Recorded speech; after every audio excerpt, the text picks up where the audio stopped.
the last class we saw how a diode, semiconductor diode in particular we have been taking now, put in series with let us say resistance and a battery. Such a circuit can be analyzed if this is R and this is V. The voltage across the diode we will call it as V and current through the circuit as I. Then we saw that the I can be written as V minus V, this V minus this, divided by R, that is the drop across the resistance is V minus V, that by R is the current through the circuit. This is an exact equation, an important equation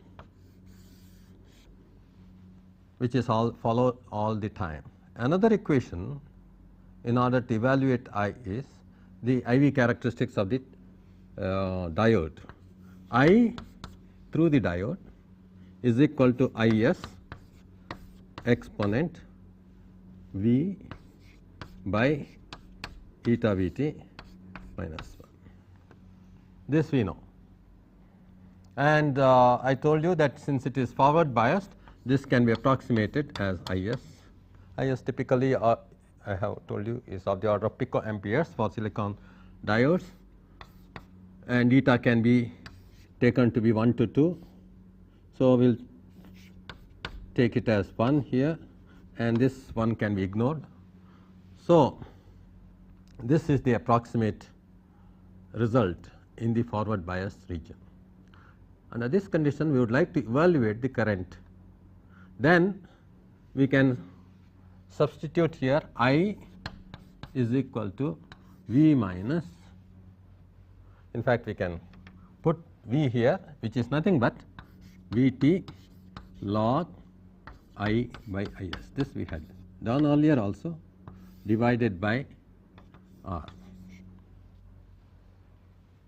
So, this is a nonlinear equation. I, that is current that is to be evaluated, is given in terms of a nonlinear expression in current itself. So, it is not so easy to solve this exactly. One way to solve I have suggested analytically this whole thing is to approximate this voltage in the ideal diode situation as 0, and first order approximation for I is simply V by R.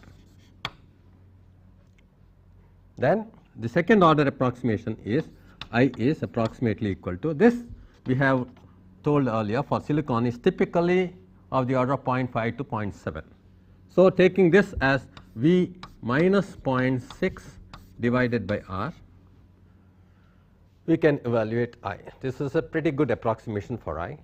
Use this I in this expression to get the value of V more exactly, and then evaluate the better approximation for I.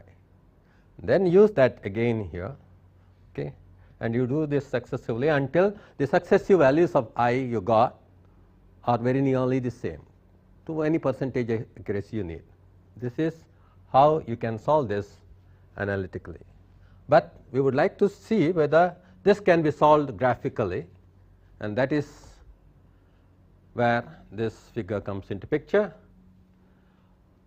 We have I plotted as a function of V. So, this is exponential for the diode. This is nothing but our I is equal to Is exponent V by Vt, approximate, let us say,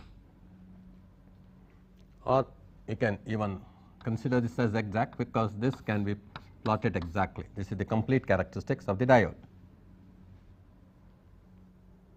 Now, in this characteristic we would like to represent this equation, which is also valid at all times. So, let us plot this along with this. So, this is the equation of a straight line I as a function of V with the slope equal to minus 1 over R. So, you can see that V for V equal to 0, the value of I is V by R. So, this is the value of V by R, where this is the value of V, where I is 0, okay, V is equal to V, capital V. So, these are the 2 points through which this line goes, and this line, when it intersects this axis, is the solution for simultaneously satisfying these 2 equations. These are the 2 equations which have to be simultaneously satisfied. One equation is plotted here like this, the other one is a straight line.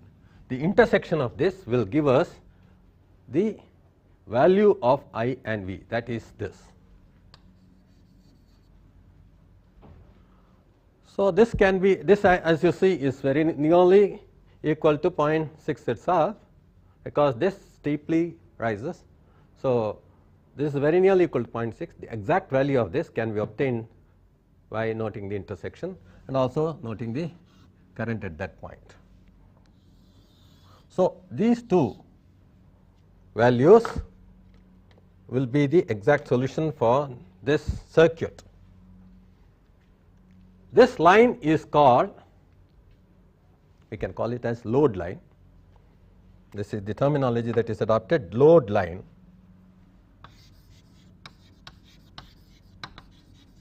Assuming that this is a diode circuit feeding onto a load like this, its current. So, this is the load resistance. So, and the slope of this is minus 1 over R. So, let us consider numerical example. V in this case is equal to, let us say, 6 volts, and R is equal to 1 kilo ohms.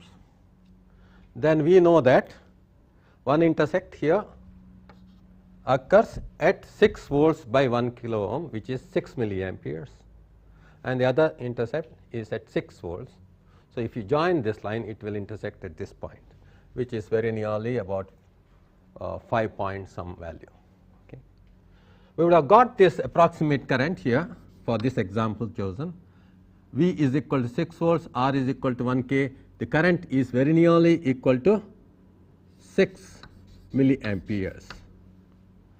It is not so, it is less than 6 milliamperes. 6 milliamperes is this, assuming that the diode drop is 0.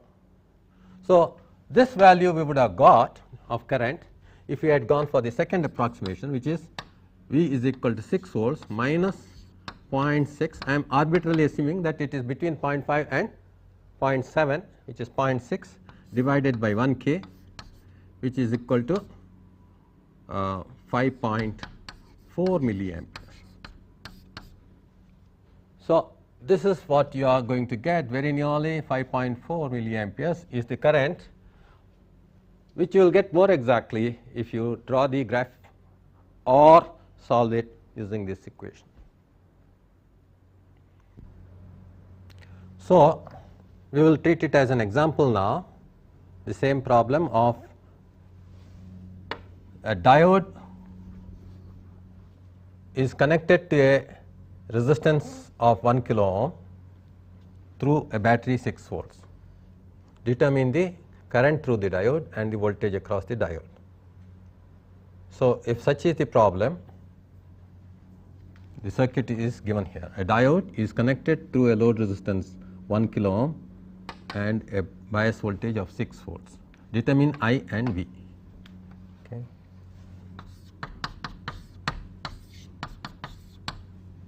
So, we have seen how to proceed. Let us now repeat the thing. Approximately the current is going to be, assuming that the diode is ideal, V by R, which is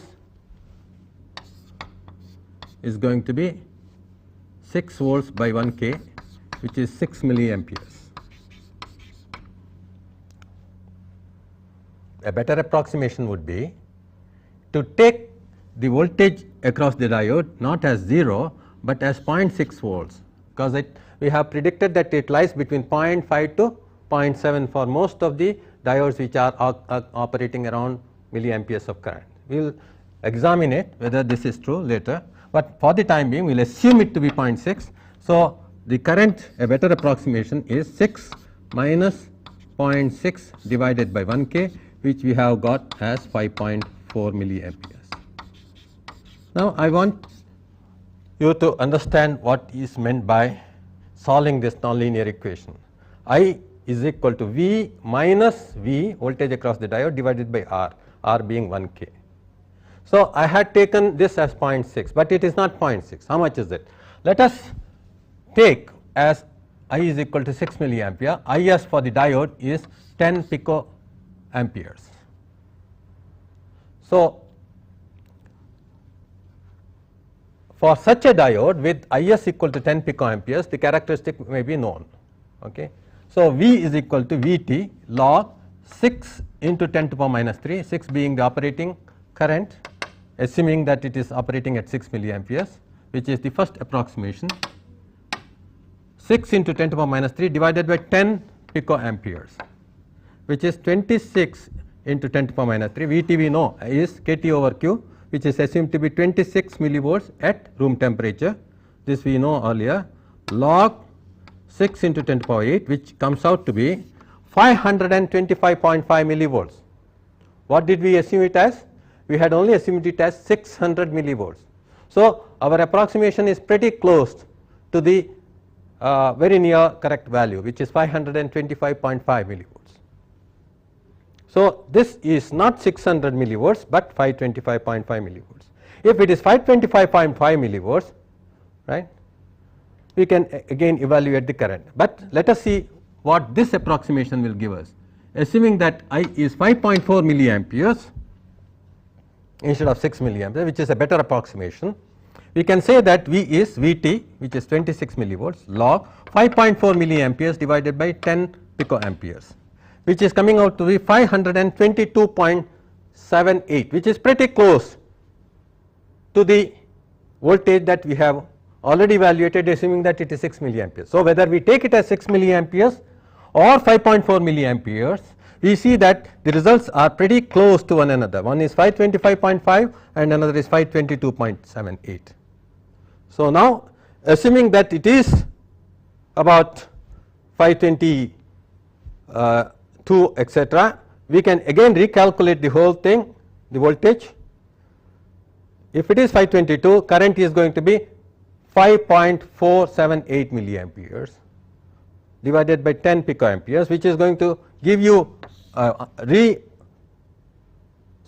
evaluated value for the voltage V as 523.15, which is again pretty close to this, which is more correct than any of these values. So, this is the way it is going to approach the correct value of V. If we keep on using the same information again and again, now if we use this information to in order to reevaluate V, again we will get a value which is pretty close to this. Therefore, there is no point in proceeding further. We can take this as very nearly the correct value for the voltage V. So, V is going to be approximately 523 millivolts, and I is therefore 6 minus 0.523 divided by 1 K, which is going to be 7.745 point. So, this is pretty close to realistic value of current. We had only made the approximation and we got it as 5.4, which is close to 5.477 milliamperes. So, you can see that in most of our applications it is not necessary to either do it graphically or solve this complex equation. It is possible to arrive at the value of the current pretty close by one or two iterations. These are called iterations. So, this kind of analysis is what you would be encountered with in diode circuits, wherein you have to evaluate the current in the diode circuit using the exact relationship for the diode, that is exponential relationship.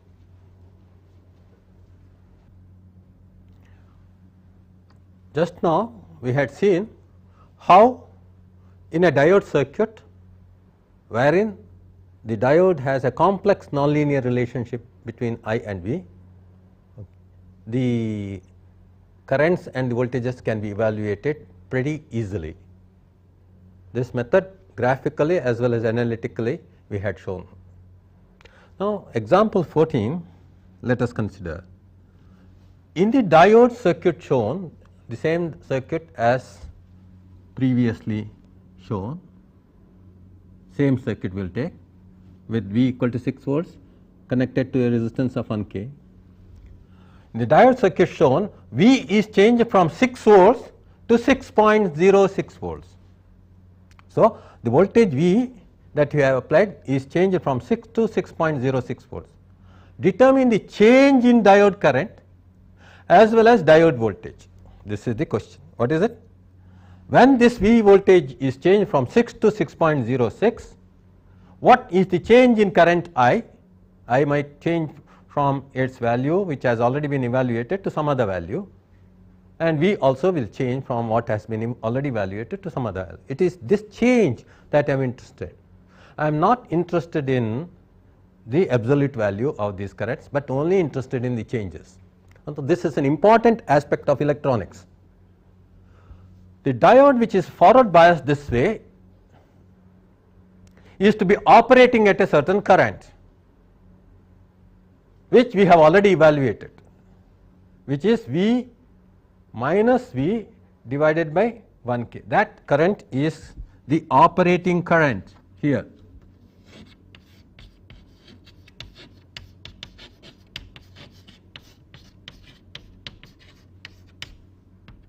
So, this is the operating point where there is a certain current flow through the diode that is given by this and certain voltage across the diode. This is about 5.4 milliamperes approximately, and this is about 0.55 or so. Right. So, this is the situation that we have already evaluated earlier. Now, what we are interested in is the voltage is changed from 6 to 6.06. That can be depicted by drawing a new load line now. We can draw the new load line because the resistance has not changed, the slope remains same as 1 minus 1 over R, only this voltage has changed from 6 to 6.06, which may mean that we will intersect this whole thing at 6.06, which may be very close to this because this is 6, this may be 6.1. So, we will see that it is going to be some line which is pretty close to this, in parallel to this original line, intersecting this at 6.06.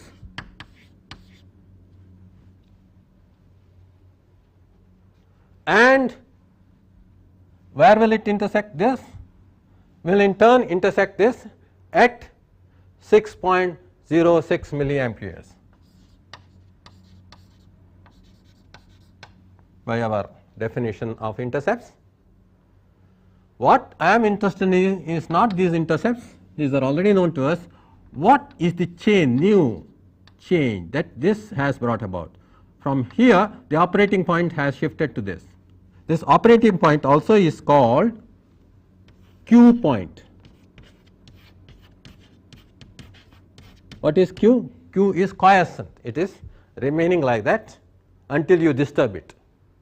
So, you can say that this is the disturbance, otherwise it would have remained quietly at this point. That is called Q point, quiescent point, operating point.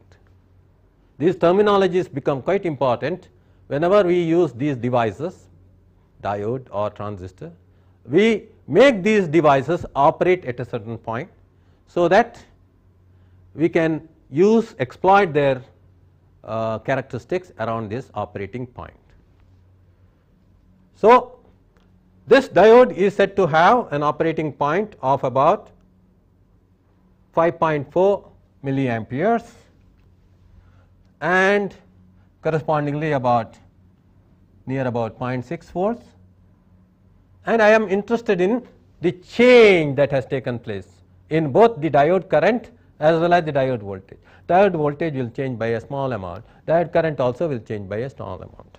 What is the change? How do you evaluate this? This is where we come into what is called small signal equivalent circuit. Small signal, this is important, small signal equivalent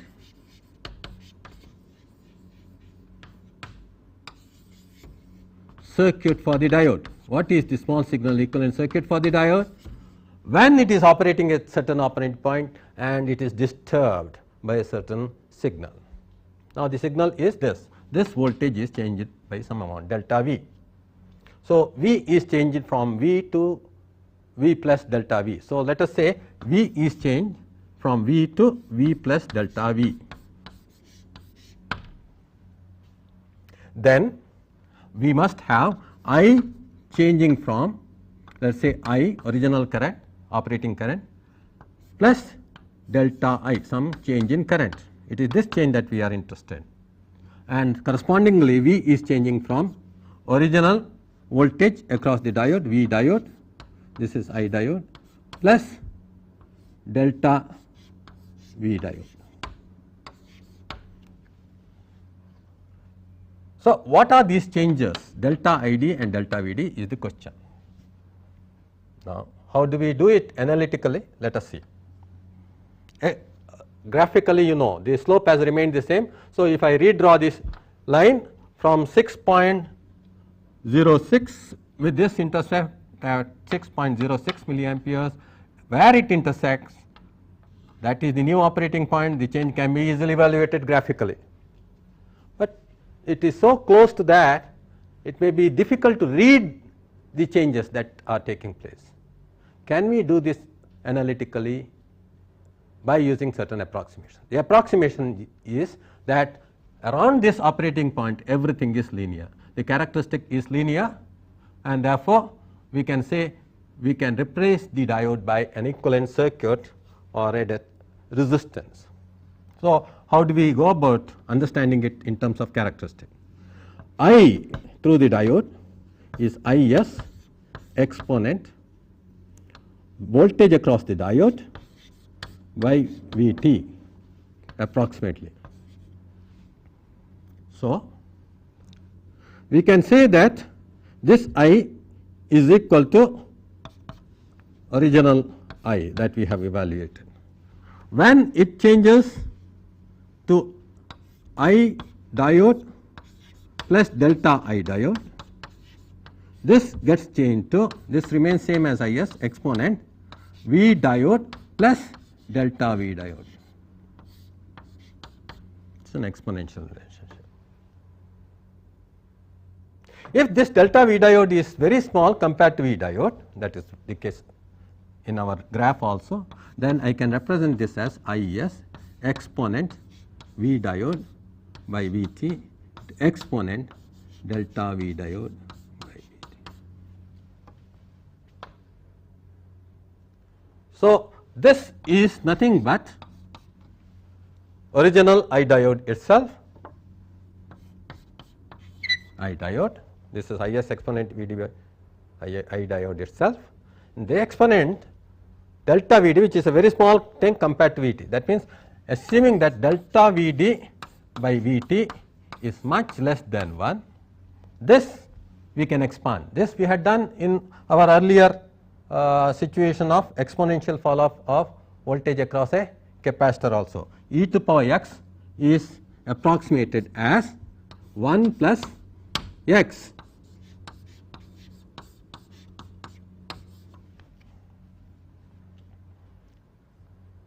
So, you can now see that delta I diode from this, if this approximation is valid, is nothing but Id plus delta I diode is equal to Id plus Id delta V diode by Vt, which is nothing but delta I diode becomes equal to delta Vd, that is the change in voltage across the diode, divided by Vt into I diode. So, remember this is coming about by an approximation to the exponent when delta V d by V t is much less than 1. That is the linear approximation. That means the diode becomes equivalent to delta V diode divided by delta I diode is equivalent to R diode. This is a voltage divided by current relationship, but change in voltage across the diode by change in current through the diode is the incremental equivalent resistance. Incremental equivalent resistance of the diode around the operating point. So, this is evaluated around I diode. What is this? Delta V d by delta I diode from graph you can see is nothing but this is delta V d and this is delta I d. So, it is nothing but inverse of the slope at this point for the characteristic. So, this is the slope at this particular point for the characteristics.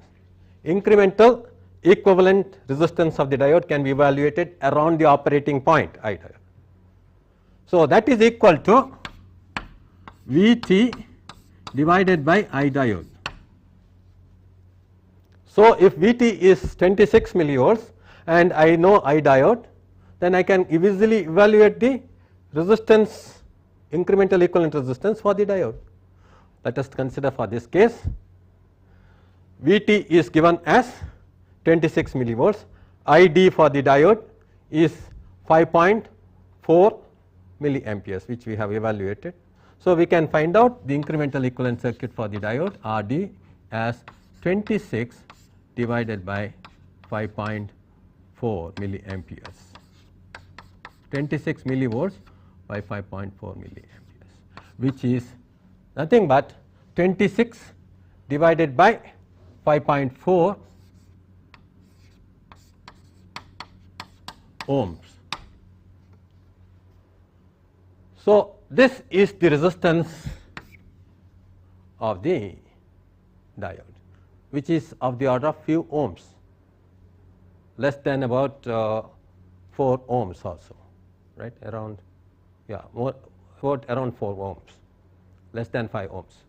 So, this is the way we can evaluate the small signal equivalent circuit for the diode. And now what do we get? Therefore, I can replace the entire circuit by the small signal equivalent circuit for the diode if it is assumed to be linear around these changes. So, if this is changing from V to V plus delta V, this is going to be indicated by delta V all alone, okay? And then this is going to be replaced, diode is going to be replaced by R diode, and then the resistance is going to be 1K there.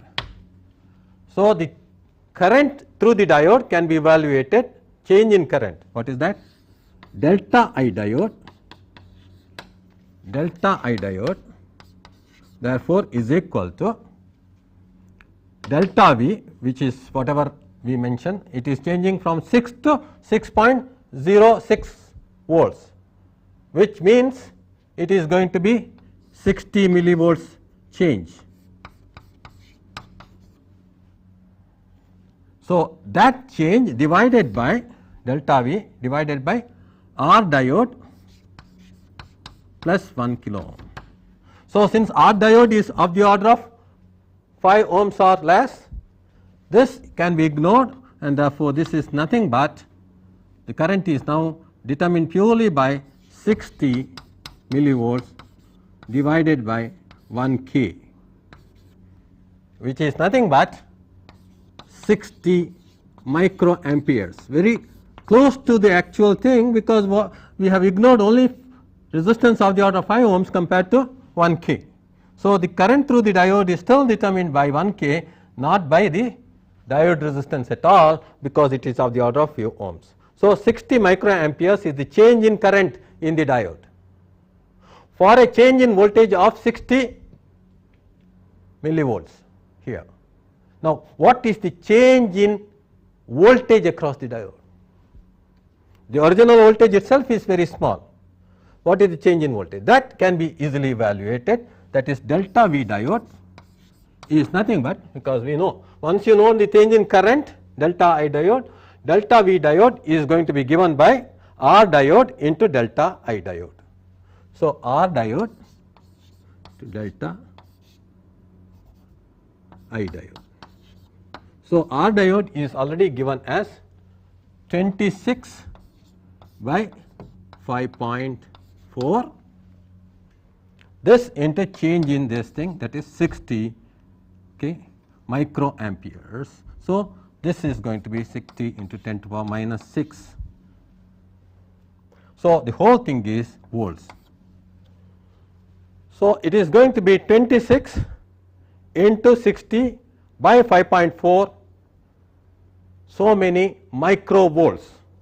So, such is the accuracy of this small signal analysis, that you are now able to find out the change which is going to be extremely small very accurately by this method of equivalent circuit for the diode.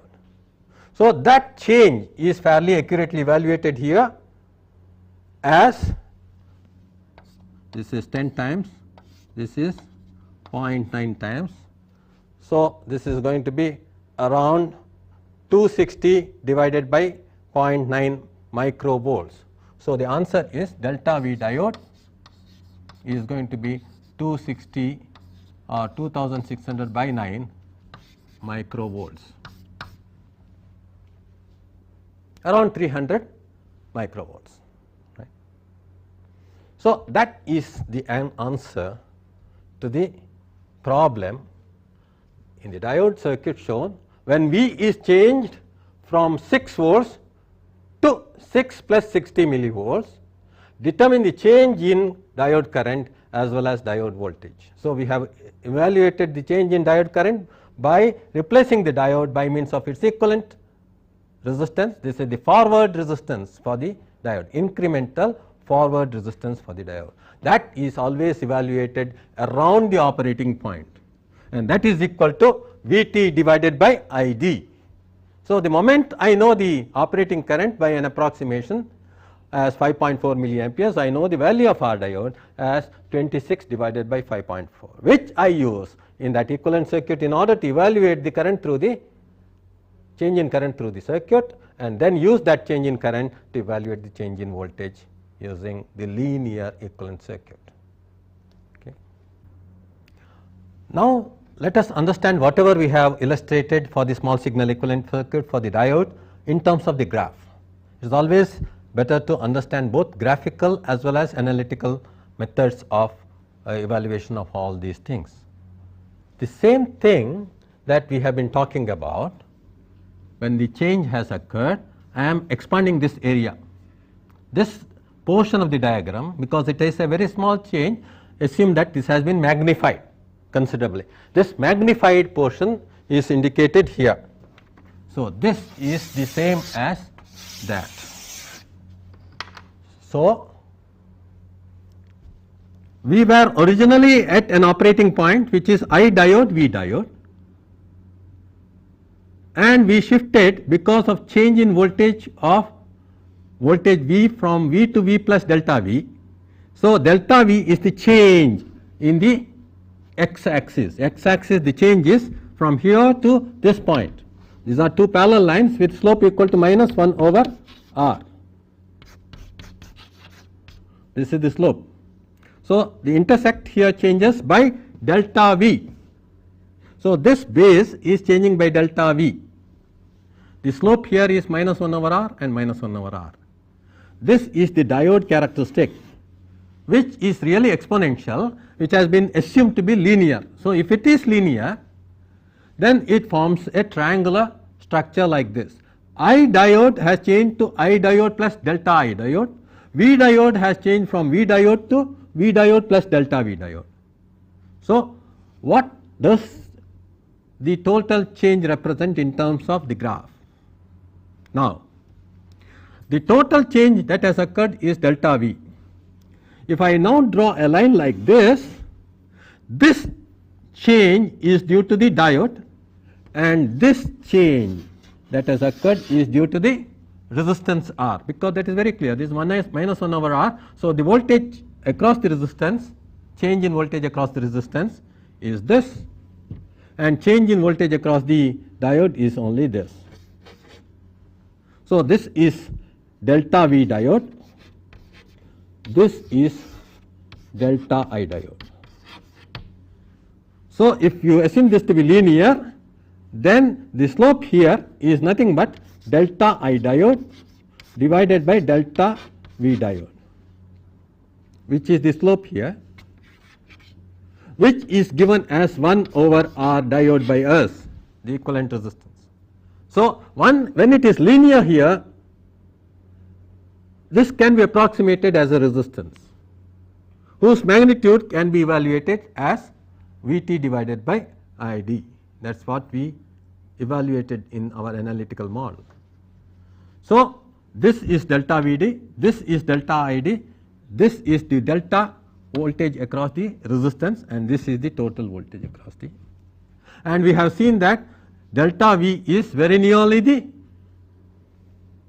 delta V across the resistance, and therefore, the change in current is simply delta V divided by R. So, if it has changed by 60 millivolts and R is 1 kilo ohms, then this change in voltage is very nearly equal to 60 millivolts, because this is very small compared to this. That is the assumption. So, the change in current delta Id is nothing but delta V, okay, divided by R. So, that delta V was 60 millivolts, and this delta Id came out to be 60 microamperes. Once this is known as 60 microamperes and Rd is known as Vt divided by Id, which is 26 divided by 5.4 milliamperes, that is the slope around this point is nothing but delta V diode divided by delta I diode is nothing but the slope at this point. Okay. So, this is going to be 26 millivolts divided by 5.4 milliamperes. So, we had evaluated this as 26 by 5.4. So, that is the resistance. So, that will determine the delta Vd, which is delta Id is 60 microamperes, delta Vd therefore is equal to 60 microamperes into Rd, which is given as 26 by 5.4. So, that is the answer that we got in the analytical expression also. Please therefore remember that all these things can be also graphically got if you really expand the characteristic around that operating point. So, what we have learned today is to represent the diode by means of its small signal equivalent, which is a resistance in the forward direction, and that resistance is dependent upon the operating point. Specifically, you can express it in terms of the operating current always. So, given the current, we can always analytically obtain the value of the resistance as 26 millivolts divided by the current, operating current. So, if the diode is operating at 1 milliampere, it is 26 ohms. If it is operating at 2 milliamperes, it is 13 ohms. So, if it is operating at 4 milliamperes, it is 6.5 ohms. So, you can easily evaluate the small signal resistance without really knowing anything about the diode characteristic at all. So, this is a very useful information regarding the diode and its small signal property. This can be usefully utilized later when we use diode in its forward bias mode and fix the operating point. Such a utility comes into picture when the diode is becoming part of a transistor. A forward bias diode becomes a part of the transistor, and we will later see most of the time that particular diode is always forward biased so as to maintain the transistor in the active region. So, it is at that point this knowledge about small signal equivalent circuit becomes useful for us. not for any other diode circuit that we have discussed so far, and that we will be discussing later also. Other than the transistor circuit, where the base to emitter junction of a transistor is a forward bias diode and it is kept in forward bias mode most of the time, this kind of equivalent circuit can be used. So, now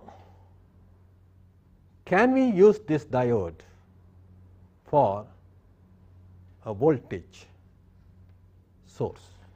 So, diode as a voltage source.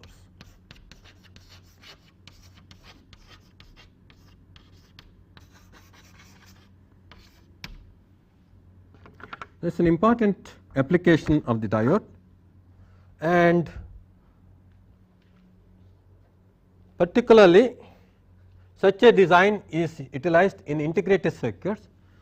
Diode is forward biased, and we have already established that this forward bias voltage is around 0.5 to 0.7 for most of our small signal diode application. We can take this. So, can't we therefore use it as a fixed voltage source with this drop? Let us say it is equal to 0.6 volts at a certain current, and it does not change much with respect to current, that we have seen.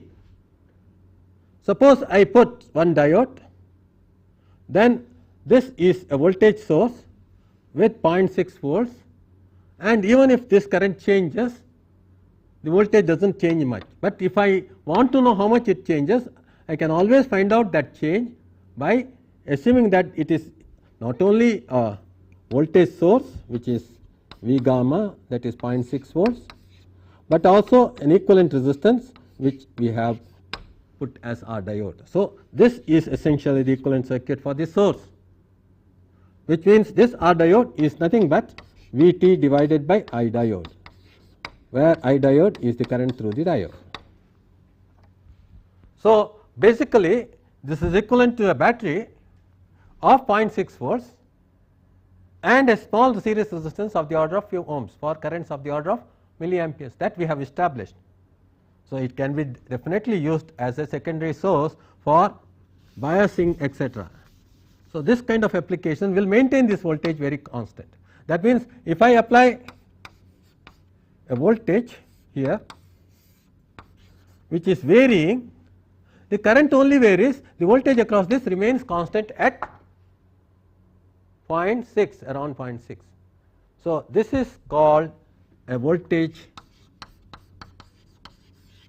regulator, important application of a diode. Suppose I want to regulate the voltage at a constant value irrespective of the change in voltage here V, then I can use this diode. You might say that 0.6 voltage is too small. So, what should I do? No problem, you will connect diodes in series, a very large number of diodes in series, let us say n such diodes. Then the voltage that becomes available is n times 0.6. Suppose you use 10 such diodes in series, then you will get n into 0.6, that is 6 volts, 10 into 0.6, 6 volts across this. If you use 20 such diodes, you can get 12 volts constant, irrespective of what this voltage is, as long as this voltage is greater than 12 volts, so as to forward bias that all the diodes, because all the diodes will get forward biased when the cut-in voltage of all these totally get exceeded. That means, this voltage should be necessarily greater than n times 0.6, then it will forward bias all these diodes, and the current is limited by this resistance R. So, what will be the current in this? V minus n times 0.6 divided by R. So, I fix this current at, let us say 1 milliampere or so, and then this voltage remains constant. I can use this arrangement, which is called a string of diodes, for regulating the voltage at a constant value like this, or I can use what is called as a Zener diode. The diode we have seen breaks down at a certain point. This characteristic we have seen. This is called the Zener voltage Vz. Under normal circumstances, this has to be greater than the peak reverse voltage that is coming across the diode. But when it is being used as a Zener diode, this is precisely sort of monitored, and therefore, you have Zeners which are available from few volts up to hundreds of volts. Okay. So, this breakdown region you can see that is similar to this kind of current increase exponentially. So, the current increases drastically for the same voltage. So, that characteristic of the diode can be definitely used. So, the entire region can be used instead of using a string of diodes, we can use a Zener diode. The symbol for Zener diode, the same diode used in the reverse bias mode, but in the breakdown region. So, you have this breakdown region indicated by this symbol. So, this is the Zener diode.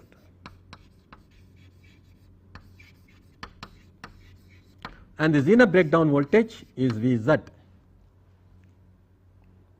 So, it is this Vz that is being used for voltage regulator application when the Zener voltage has to be very high. Instead of putting large number of diodes in series to get this effect, you can just use a single Zener diode. The advantage is when you put diodes in series, the resistance of this is n times V gamma is the voltage, but the resistance is n times R diode, that increases. Okay. So, it is not equivalent to a good battery because the resistance in series increases. So, the terminal voltage keeps changing as current changes.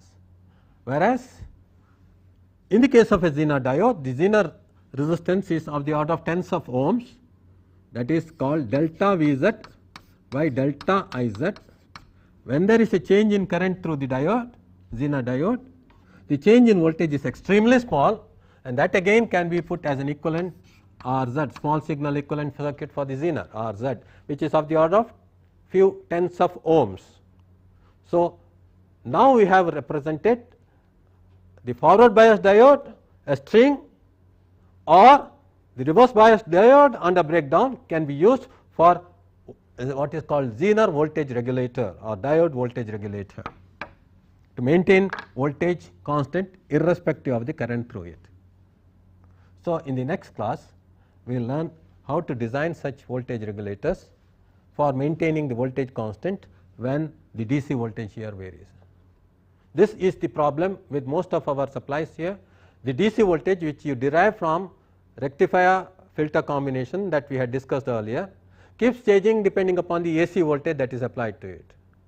So, when that voltage varies, we do not want our bias voltages to change. So, we put a Zener diode to maintain the voltage constant at Vz, and then you can connect the load across it.